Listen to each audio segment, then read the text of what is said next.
In the amber hush of a small-town elementary school auditorium, where folding chairs creaked under the weight of hopeful parents and the air hummed with the chatter of crayons and juice boxes, Sophia Langford sat alone. It was October 25, 2025, a date etched into her soul like frost on a windowpane. 1 year exactly since the call that shattered her world. At 34, Sophia was a portrait of quiet endurance, auburn hair pinned in a loose chignon, hazel eyes shadowed by nights spent staring at the ceiling, wondering if grief ever truly slept. She clutched a crumpled program for the annual Family Heroes Day, her fingers tracing the faded ink as if it could summon him back. Elias, her Elias, had promised to be there last year, his broad shoulders filling the doorway, his laugh booming like summer thunder. But promises, like smoke, had a way of vanishing. The twins, Lila and Leora Langford, were 6 now, mirror images of their father, with his storm blue eyes and tousled chestnut curls that defied every brush. Conceived in the whirlwind of a Tuscan honeymoon, they were Elias's greatest joy, his little lighthouses, he called them, guiding him home after long shifts at the fire station. Sophia had begged him to take the desk job, to trade the siren's wail for safer shores. Heroes don't retire, Soph, he'd whispered, kissing her forehead. They just pass the torch. That torch had blazed too brightly on the night of the warehouse inferno, a chemical blaze that devoured the industrial district like a ravenous beast. Elias, captain of Station 7, had led the charge inside, pulling out 8 souls before the roof caved.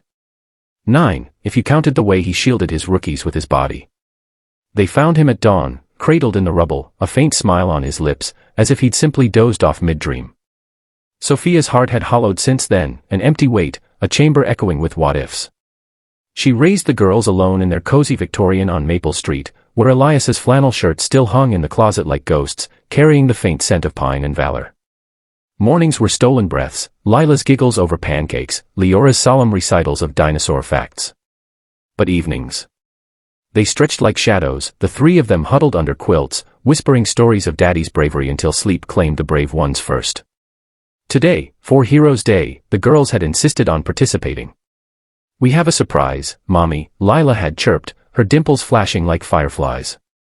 Leora, the quieter twin, had nodded solemnly, clutching a shoebox wrapped in butcher paper. Sophia hadn't pressed, some surprises were fragile, best left to unfold. The program dragged on, stories of soccer dads and baking moms, applause rippling like polite waves.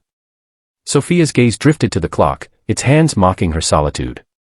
Parents coupled off, exchanging knowing glances, while she sat adrift, the ache in her chest a tide that never fully receded. Whispers slithered from nearby seats, "Poor thing. Lost her husband last year. Fireman, you know." She straightened her cardigan, willing the burn in her throat to subside. Just get through it, she thought. For them. Then, the auditorium doors swung open with a dramatic whoosh, slicing through the murmurs like a siren's call. 2 tiny figures burst in hand, their patent leather shoes clicking against the linoleum. Lila and Leora, breathless and beaming, wore oversized yellow raincoats, Elias's old turnout gear, salvaged from the station and hemmed at the cuffs with safety pins. The coats dwarfed them, epaulets slipping off shoulders, badges glinting under the fluorescent lights like captured stars. The audience hushed, a collective intake of breath, as the twins toddled down the aisle, parting the crowd like Moses at the sea. They stopped at the stage steps, where Mrs. Harlow, the kindly principal, knelt with wide eyes. Lila, ever the spokesperson, cupped her hands around her mouth and declared in a voice clear as a bell, "Our dad's a hero. Sorry for the delay." Leora echoed, her whisper fierce, "He had to save the day one more time." Gasps rippled outward, then softened into sniffles. Sophia's world tilted, she rose unsteadily, her program fluttering to the floor like a fallen leaf. The twins clambered on stage, the shoebox thumping between them. Mrs. Harlow, tears brimming, handed them the microphone, a comically large scepter in their small fists. Lila gripped it first, her curls bouncing as she addressed the sea of faces. Daddy was the best fireman. He said heroes don't just fight fires, they light up hearts. Like this one time. Her voice wobbled, but Leora squeezed her hand, and they launched into the tale, pieced together from station yarns and Mommy's bedtime whispers. It was the story of the Great Blaze, retold through a child's kaleidoscope, Daddy charging into the dragon's den, his hose a magic wand spraying rainbow water. He saved Mr. Patel from the warehouse, then Mrs. Gomez and her kittens, embellishments that drew chuckles amid the tears. And when the roof fell, Leora interjected softly, Daddy made a pillow fort out of bricks so his friends could fly out safe.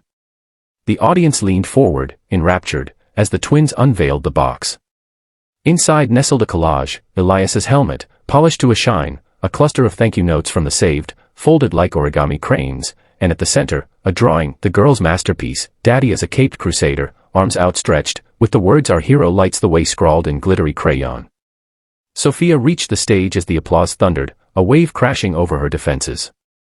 The twins turned, spotting her, and barreled into her legs with the force of twin tornadoes. "Mommy.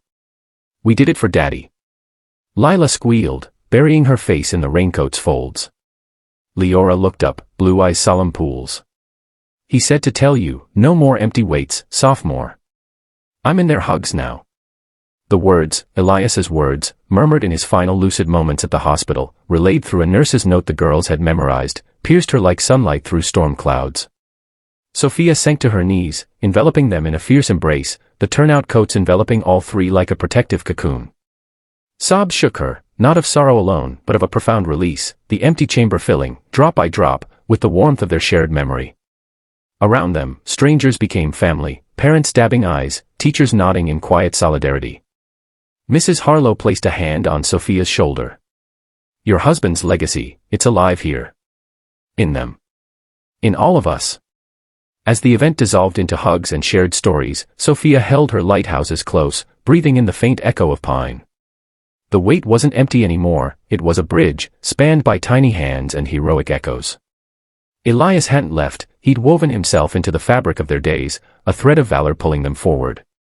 That night, under the quilts on Maple Street, the twins would recount their triumph, Lila dramatizing the applause, Leora tracing Daddy's drawing with a fingertip. And Sophia, for the first time in a year, would sleep without the hollow ache, her heart, once barren, now a hearth aglow with the fire he'd kindled. Heroes don't vanish, they multiply, in giggles and glitter, in the simple act of saying, "Sorry for the delay." And in that arrival, love arrives eternal. Thank you for watching this story till the end. Sparkles. If it touched your heart, please support us. Thumbs up, give it a like. Speech balloon, share your thoughts in the comments. Bell, subscribe to our channel and turn on notifications. Your support helps us create more stories that inspire and make you believe in miracles. Your participation means a lot to us, Red Heart.